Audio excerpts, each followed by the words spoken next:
I never thought a single piece of plastic could shake a bank, expose a family secret, and redraw the map of my life. But that was after the night my wife told me to get out and close the door like I was already a stranger. My name is Daniel, and until that night my world was small, predictable, almost boring in the way that feels safe. I worked steady hours, paid steady bills, and came home to a woman I believed was my forever. Our house wasn't big, but it had weight to it. Every wall held a memory, a laugh in the kitchen, an argument in the hallway that ended with silence instead of shouting. I thought silence meant peace. I was wrong about that. The night she kicked me out, there was no screaming. That's what still scares me. She stood by the door, arms folded, eyes calm in a way that felt rehearsed. She said she needed space. She said I was holding her back. She said things I didn't recognize as ours. Then she handed me a bag with some clothes and told me to go stay somewhere else for a while. When I asked how long a while was, she didn't answer. She just opened the door wider. I slept in my car that first night. I didn't tell anyone. Pride can keep you warm for a few hours, but it doesn't last till morning. By dawn, my phone was full of missed calls from work and empty of messages from her. I drove around like I was looking for something, but I didn't know what. A sign, a reason, maybe a mistake I could still fix. Money became a problem faster than I expected. Shared accounts can turn into locked doors overnight. My card declined at a gas station, and the look the cashier gave me burned worse than the embarrassment. I checked my balance on my phone and felt my chest tighten. What I thought was ours wasn't anymore. I didn't even know when that changed. That's when I remembered my mother's old card. She had given it to me years ago, almost as a joke, back when she was still sharp and stubborn and convinced the world would try to cheat me. "Keep it," she said. "You never know." I hadn't used it once. I barely thought about it. After she passed, I kept it in my wallet like a picture you don't look at but can't throw away. I told myself I'd use it just once. Gas. Food. Enough to breathe.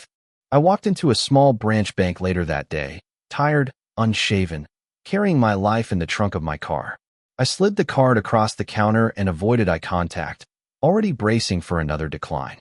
What happened instead made the teller's smile freeze. She typed something, frowned, and typed again. Her fingers slowed.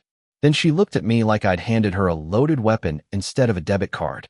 She excused herself and disappeared into the back. I stood there, heart thudding, suddenly aware of how quiet the place had become. A man in a suit came out next. Then another. They spoke in low voices, eyes flicking toward me, then away. I felt small and exposed, like I'd done something wrong without knowing what the crime was. Finally, the first man approached and asked me to follow him to a private office. That was the moment I realized my life wasn't just falling apart. It was opening up, whether I was ready or not. I followed him down a narrow hallway, the kind that smells like old carpet and quiet decisions. He didn't say a word, just opened a door and gestured for me to sit. The office was clean but cold, all glass and metal, no personal photos, no signs of a life outside numbers. He closed the door behind us, and that soft click felt louder than it should have. He asked me my name. I told him. He asked if the card belonged to me. I hesitated, then said it belonged to my mother. That was the truth, or at least the safest version of it. His eyes didn't leave my face when he asked if she was still alive. When I said no, something shifted. Not relief, not suspicion, something heavier.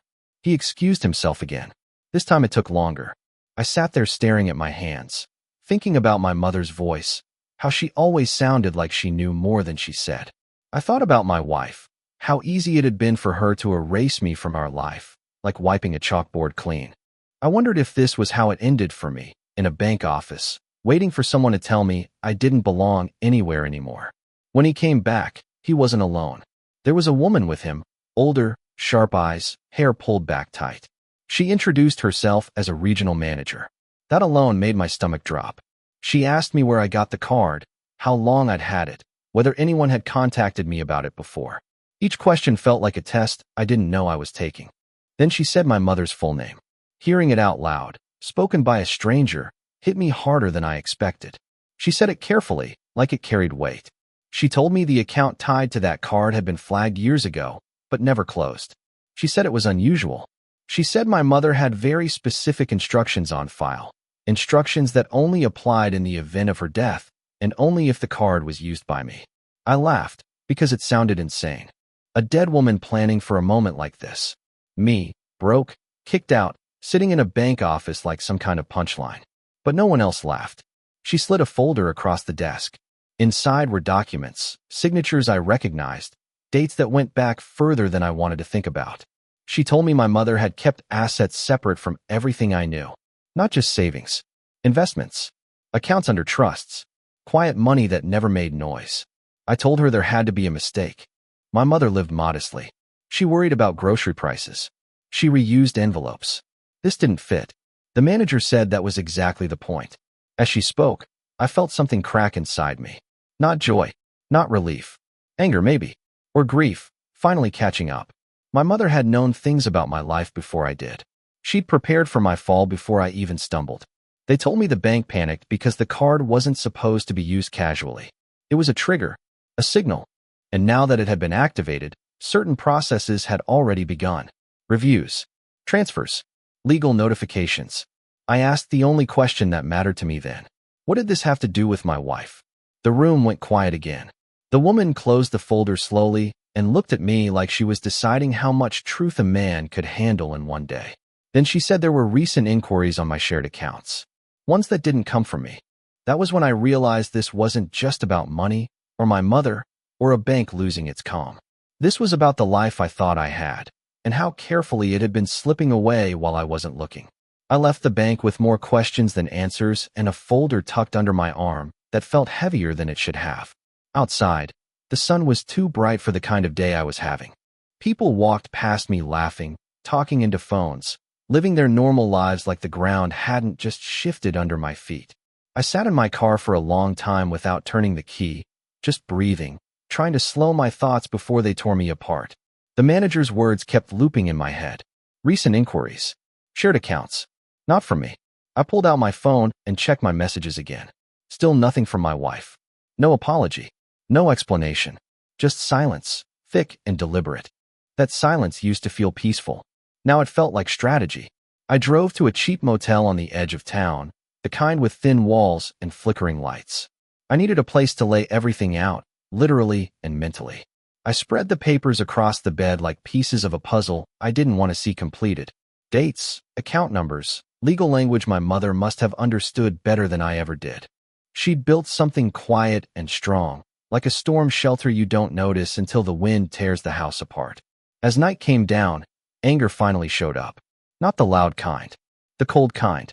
I thought about my wife standing at the door, calm, certain, already gone somewhere else in her head. I thought about how quickly our finances had locked me out, how clean the cut had been. That didn't happen by accident. That took planning. I logged into our old joint account using credentials I still had memorized.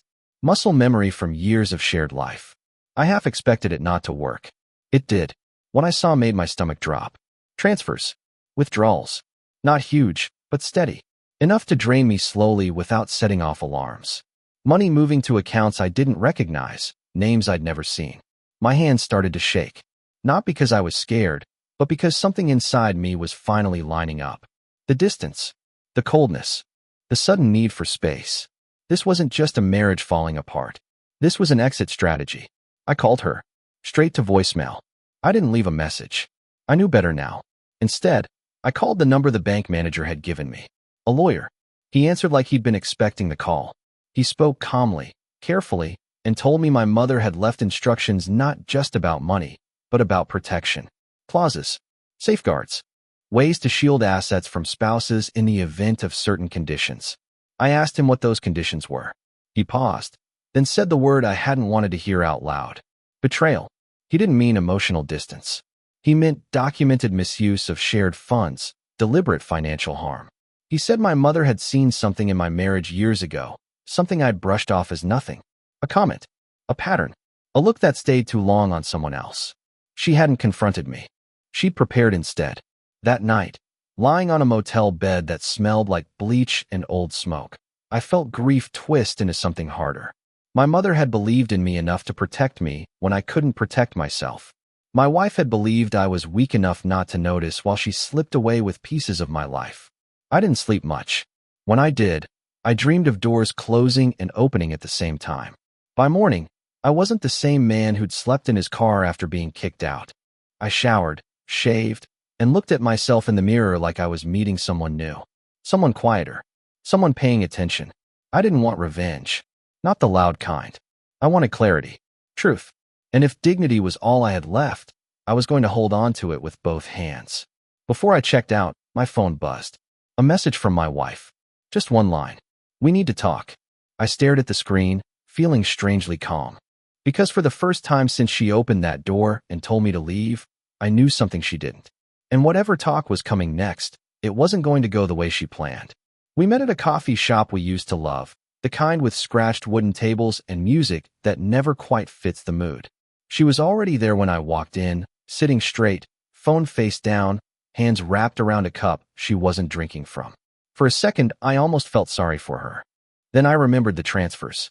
She smiled when she saw me, that careful smile that tries to look warm but keeps its distance. I sat across from her and didn't touch the coffee I ordered. I wanted my hands free. I wanted to feel grounded. She started talking like nothing had really happened. Said she'd been confused.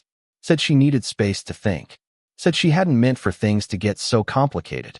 Every word felt practiced, like she'd rehearsed them in front of a mirror that never argued back. I let her talk. That was new for me. I used to jump in, fix things, smooth edges. This time I listened. I watched the way her eyes flicked to my hands, my jacket, like she was checking whether I looked broken enough. I didn't give her that. When she finally paused, I asked her a simple question. I asked her where the money went. The color drained from her face fast. Too fast. She tried to laugh it off, said I must be mistaken, said finances were stressful and wires get crossed. I slid my phone across the table and showed her the screen. Dates. Amounts. Accounts. Her jaw tightened. The room felt smaller. She leaned in and lowered her voice. Told me I was overreacting. Told me she'd moved money for safety. For our future. She said she didn't trust me to handle things responsibly after everything I'd been going through. After being so distracted. That word stuck with me. Distracted. Like losing your marriage is just a lapse in attention. I told her the bank had contacted me. That's when the mask cracked.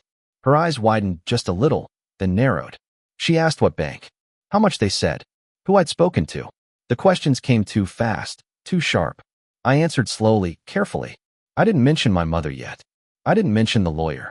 I wanted to see how far she'd go without knowing how exposed she already was. She reached across the table then, put her hand over mine like she used to when she wanted control disguised as comfort. She said we could fix this. Start over. She said love mattered more than money. I almost laughed at the timing. I pulled my hand back and told her there were legal reviews happening. I said words like documentation and intent. I watched fear creep in around the edges of her confidence. She asked if I was threatening her. I told her no. I told her I was done being confused. When we stood to leave, she asked where I was staying. I said I had it handled. That seemed to bother her more than anything else I'd said. Outside, she stopped me and asked one last question. She asked if I still loved her. I thought about my mother's quiet preparation, about the motel room, about sleeping in my car while my life was being rearranged without my consent. I told her I loved the version of her I married, not the one sitting in front of me. She didn't follow me to my car. That afternoon, I met with the lawyer in person. He laid everything out, piece by piece. My mother's trusts, the conditions, the protections, the steps I needed to take next. He told me timing mattered now, that once certain filings were made, there was no undoing them. As I signed my name on the first set of papers, my hand didn't shake. I wasn't angry. I wasn't happy. I was clear. That night, alone again but no longer lost, I realized something simple and solid. Being thrown out of my house hadn't made me homeless. It had made me honest. The days that followed moved slow on the surface and fast underneath. On the outside, my life looked small. A different motel. Takeout eaten from cardboard boxes. Long walks with nowhere specific to go. But behind the scenes, things were shifting, locking into place with a quiet precision my mother would have appreciated. The lawyer called every morning. Short updates. Clean language. He told me which accounts were frozen, which transfers were being traced, which signatures were under review. He never used my wife's name unless I did. He didn't need to. The facts spoke loud enough. She started calling again. Not once or twice. Dozens of times. Messages stacked on my phone like unanswered questions. Her tone changed with each one. Confused. Angry.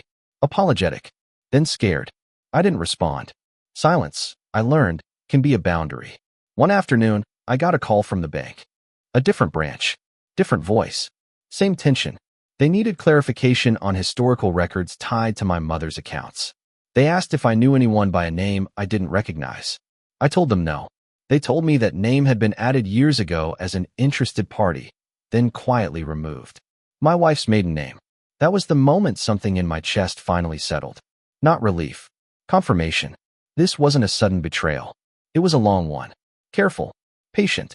Like someone waiting for fruit to ripen before picking it clean.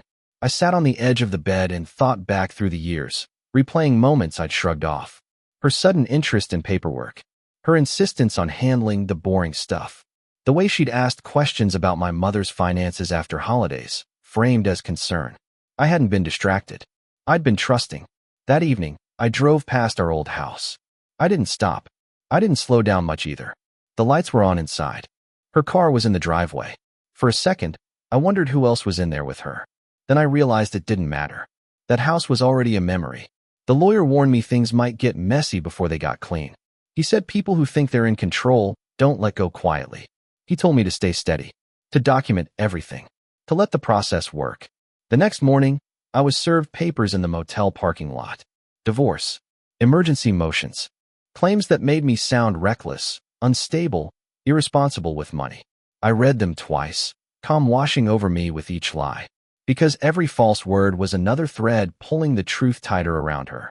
I signed nothing without my lawyer. I said nothing to anyone who didn't need to know. I started sleeping better. Late one night, I took out my mother's card and held it in my hand. The edges were worn. The numbers almost faded. I finally understood it wasn't a lifeline she'd given me. It was a test, not of money, of character, of whether I'd collapse when the ground disappeared or stand still long enough to see who was pushing. I put the card back in my wallet and turned off the light, knowing the hardest part wasn't ahead of me anymore. It was behind me, wearing a familiar face. Court dates started appearing on my calendar like dents you don't notice until you run your hand over the metal. Each one carried weight, even if nothing happened yet. Waiting became its own kind of work. I learned how to sit still without feeling useless, how to let time do some of the fighting for me. My wife stopped calling. Her lawyer didn't. He tried a friendly tone at first. Suggested we resolve things quietly. Said dragging everything out would hurt us both. I told him to speak to my attorney. After that, the friendliness disappeared. Accusations took its place.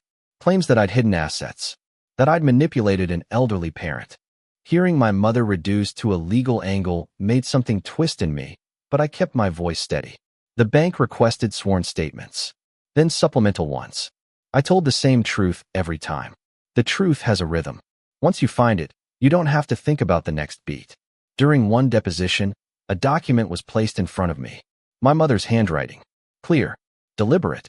She had written that she feared external pressure being applied through marriage. She didn't name my wife. She didn't have to.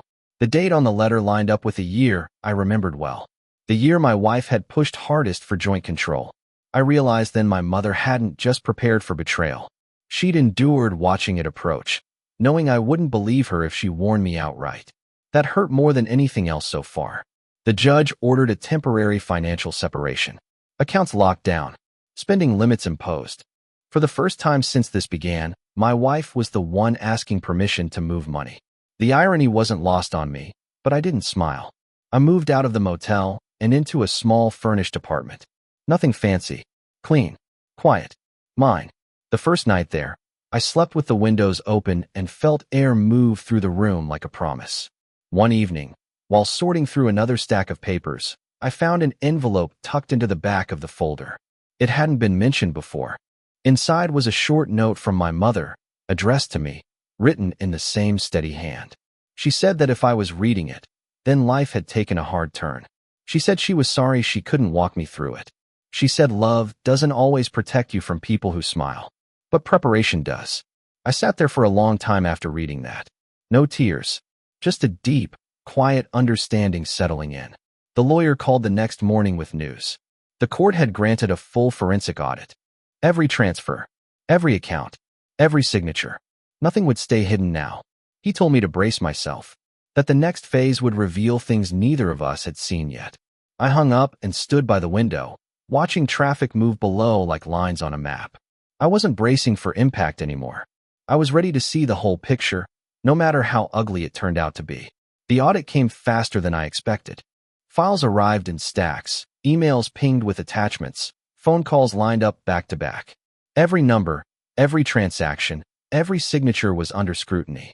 I went through them all with my lawyer, line by line, learning things I had never wanted to know about my wife and myself. It wasn't just small withdrawals. It wasn't just a few transfers. It was meticulous, patient, deliberate. Money moving quietly for months. Accounts I didn't recognize. Names I didn't know. Patterns that screamed planning. She had prepared for me not noticing, just like my mother had prepared for this entire moment long before I even knew it could happen. I felt a cold clarity settle over me. This wasn't just betrayal. It was architecture. She had built a whole strategy around my trust and my life. Every missed bill, every inconvenience, every casual excuse was a brick in the structure. I remember the first time I laughed since it began. Not a loud laugh. A bitter, quiet one. I realized she thought she had me cornered. Thought I was weak. Thought I'd crumble. But she hadn't counted on my mother, or the stubbornness she passed down to me. One night, I met the lawyer after a long day of reviewing records. He laid out the final report. Everything was documented. Every withdrawal accounted for. Every suspicious transaction traced. And in the middle of it all, my mother's safeguards had kicked in. Money redirected. Assets shielded. Legal protections triggered exactly as she had intended. My wife's plans had been methodically dismantled without a single misstep on my side. I felt a strange mix of satisfaction and exhaustion. I wasn't celebrating. I wasn't gloating. I was simply standing in a place I hadn't thought I'd reach, secure, clear, in control. The next morning, I drove past the house again. This time I noticed the mail stacking up in the mailbox. The garden looked untended. The curtains were drawn tight. She was still inside, but the control had shifted. She had no idea how exposed she truly was. I went to a diner I hadn't visited in years. Sat in the same booth I used to sit with her. Ordered coffee black, just like always. The waitress recognized me, but didn't pry. I watched people moving in and out, their lives visible, simple, uncomplicated. For the first time in months, my own life felt that way. Not perfect, not untouched, but mine. Messages started coming again from my wife. Short, desperate. Apologies mixed with threats, confusion mixed with attempts to charm. I ignored them all. Let them sit. The law, my mother's foresight, and my own patience were stronger than her words. Then came the moment I had been waiting for. She called me one evening, voice tight, almost pleading. She asked if I would meet her. I agreed. Not out of hope, not out of love, but to see clearly one last time who I had been married to. We met at a small park near the river. The sun was setting, casting long shadows. She looked smaller somehow, or maybe it was just the weight of the truth pressing down on her. I didn't rush her words. I let her speak. I let her try to rewrite the story. And I let her see that the man she had underestimated had already moved past the part she thought mattered most. By the time we parted, I felt lighter. Not free from the past. No one ever is. But in a place where I could finally measure it, hold it, and decide what to keep and what to leave behind. The weeks that followed were quieter, but the tension lingered like the aftertaste of strong coffee. My life became a rhythm of routine and vigilance. I went to work, paid my bills, handled the legal paperwork, and slowly, meticulously, started reclaiming the parts of my life my wife had tried to erase. Every signature verified, every account secure, every bit of money my mother had protected now firmly in my control. It wasn't just financial, it was psychological. I was no longer a man scrambling to survive. I was a man observing, understanding, and learning patience in a new, hard way.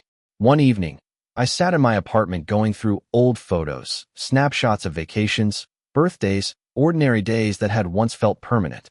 I realized those memories weren't tainted, but they weren't mine alone anymore. My wife had walked away from the life we built together, leaving me to sort the debris. And yet, in that debris, I began to see the contours of a life that was mine to shape again. My mother's careful planning had made it possible. Her foresight had given me armor I didn't even know I possessed. The lawyer called again with updates. Each time, it was a reminder that the process wasn't over, that my wife's attempts to complicate the situation would continue until the court forced her to stop. But I no longer approached these calls with panic or frustration. I approached them with precision. Every move she made was recorded, every lie documented, every attempt to manipulate exposed. I had the advantage now: clarity, documentation, and a steady hand. I began walking the city streets at night, letting the quiet hum of traffic and distant sirens fill the spaces where anger and betrayal had lived. I replayed moments with my wife in my mind, not to dwell, but to understand. I realized how much I had overlooked, how much I had ignored, and how carefully my mother had read the signs I refused to see. That recognition wasn't bitter. It was empowering. It was a map. Then came the day I finally saw her. She arrived at the courthouse, dressed sharply, walking with the same calm, controlled demeanor that had once intimidated me. But now I saw cracks. A slight hesitation in her step, a careful avoidance of eye contact, a tension in her shoulders that wasn't there before. She had underestimated the man I had become, not the man she thought she had molded, but the one my mother had prepared me to be. We faced each other briefly in the lobby. She tried a small smile. I nodded once, curtly. No words were necessary. The papers were ready. The court proceedings would follow the truth, not her manipulation. Her plans, her careful weaving of deceit, were crumbling quietly, methodically. And I, standing in the calm of the lobby, realized that this quiet dismantling felt sweeter than any confrontation could have. By the time I left, the sun was low, painting the city in shades of gold and orange. I felt something I hadn't in months: calm. Not triumph, not revenge, not relief. Calm.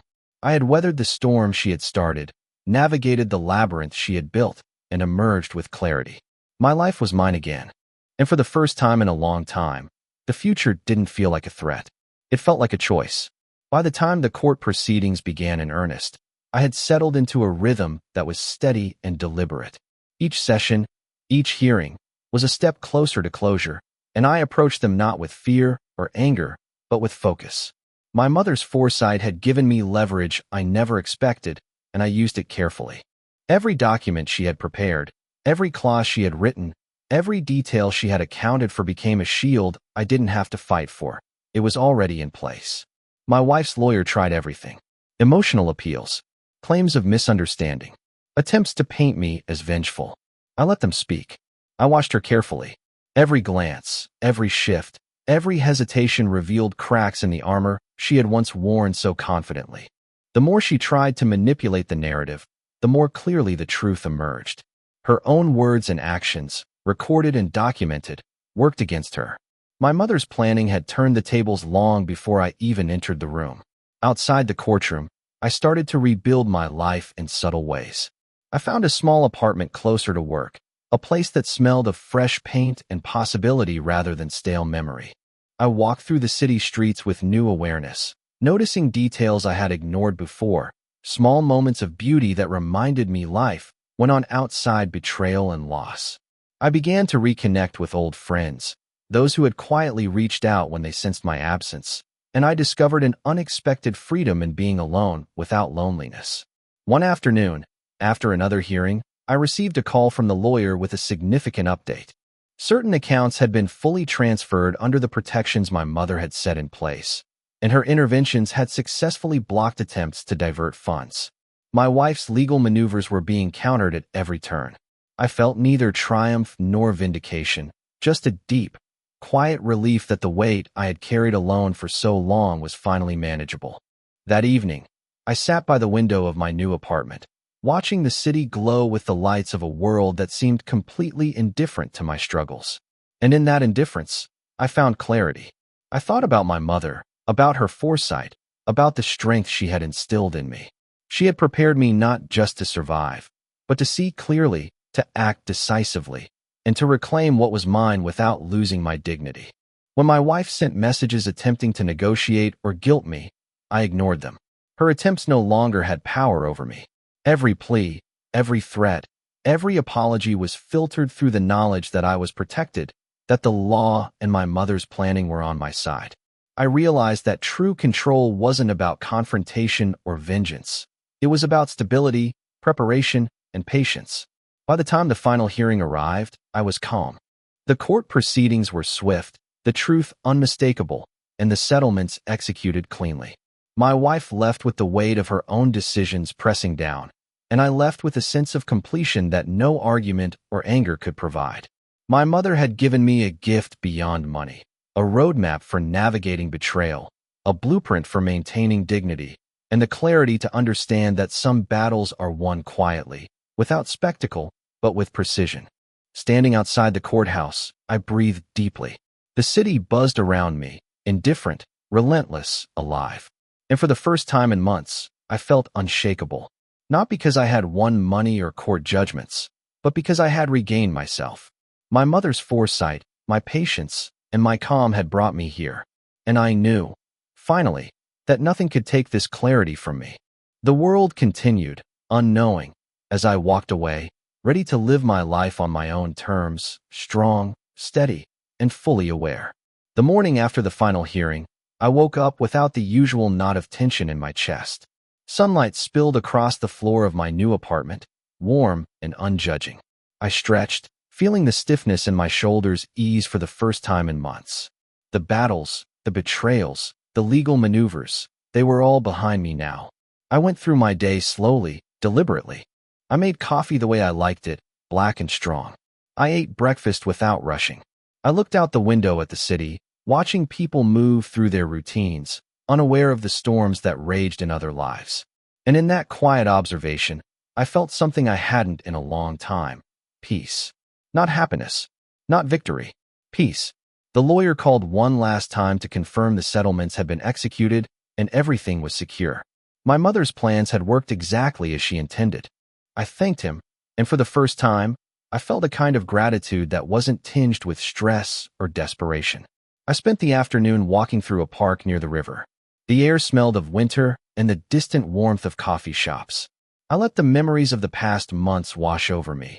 How my wife's betrayal had started, the shock of using my mother's old card, the panic in the bank, the quiet legal battles, and the gradual reclaiming of my life. Each step forward had been deliberate, painful, and necessary. By evening, I sat on a bench watching the sun set, the sky painted in shades of orange and violet. I thought about my mother, her foresight, her quiet strength, and the lessons she had passed on without ever being present to explain them in person. I thought about myself, the man who had survived humiliation, betrayal, and uncertainty, and emerged not broken, but stronger and clearer. A text arrived on my phone. It was from my wife. No words, just an ellipsis. I didn't respond. I didn't need to. I had already moved beyond the reach of her manipulations, beyond the lies and deceit. My life, my dignity, my clarity, they were mine alone now. As night fell, I stood on the balcony of my apartment, looking out over the city lights. The air was crisp, the world alive and indifferent, and I felt a freedom I had never known. I realized then that life had not ended when she kicked me out. Life had begun anew, shaped by resilience, patience, and quiet wisdom. I took a deep breath, letting the cold air fill my lungs, and smiled softly to myself. I was no longer the man who had been blindsided, confused, or powerless. I was the man who had endured, who had reclaimed what was his, and who had learned that dignity, preparation, and clarity were worth more than anything else. The past was behind me. The future was mine. And for the first time in years, I felt ready to live fully again.